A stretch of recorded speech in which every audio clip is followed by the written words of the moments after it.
இந்த பிச்சைக்காரன் ஒரு மனிதரை சுமந்து கொண்டு ஹாஸ்பிட்டலுக்கு ஓடி வராரு. ஹாஸ்பிட்டல்ல இருந்த செக்யூரிட்டி அவரை உள்ளே போக விடாமல் தடுத்தார். அந்த பிச்சைக்காரன் மீது துர்நாற்றம் வீசியது. உன்னிடம் கொடுக்க பணம் இல்லை, தயவு செய்து நீ வெளியே சென்றுவிடு. அதற்கு பிச்சைக்காரன், நான் நடைபாதையில் மயங்கி விழுந்த ஒரு நோயாளியை சுமந்து வந்தேன், அவருக்கு சிகிச்சை தேவை என்று சொன்னான்.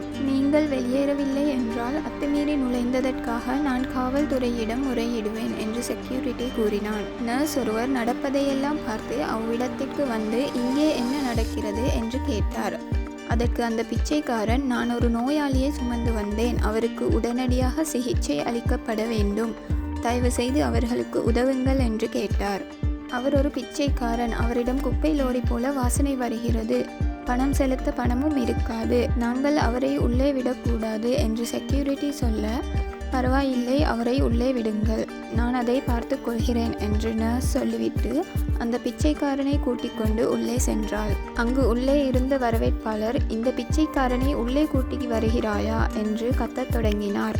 நாங்கள் இங்கு இலவசமாக வேலை செய்யவில்லை என்று அவர் கூற, எங்கள் வேலை உயிர்களை காப்பாற்றுவது, அப்படி இல்லை என்றால் நாம் இந்த வேலை செய்வதில் என்ன பயன்? நாங்கள் எங்கள் வேலையை செய்ய போவதில்லையா என்று நர்ஸ் சொல்லிக்கொண்டே விரைவாக நோயாளியை படுக்கையில் படுக்க வைத்தார். பின்பு நர்ஸ் ஆஃபீஸுக்கு அவசரமாக சென்று, டாக்டர், ஒரு எமர்ஜென்சி, ஒரு நபருக்கு அவசரமாக சிகிச்சை தேவை. அதற்கு டாக்டர், நான் கேள்விப்பட்டேன், நீங்கள் ஒரு பிச்சைக்காரரை அழைத்து வந்ததாக.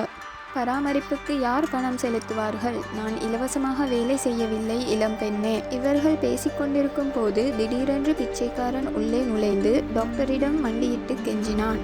அதற்கு டாக்டரோ, என்னை விட்டு விலகிச் செல், நீ தெருவில் இருப்பவன்.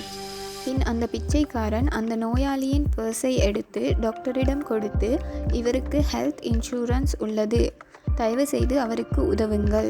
டாக்டர் பர்ஸை திறந்து தனது அம்மாவின் அருகில் ஒரு சிறுவனாக தான் ஒரு போட்டோவில் இருப்பதை கண்டார்.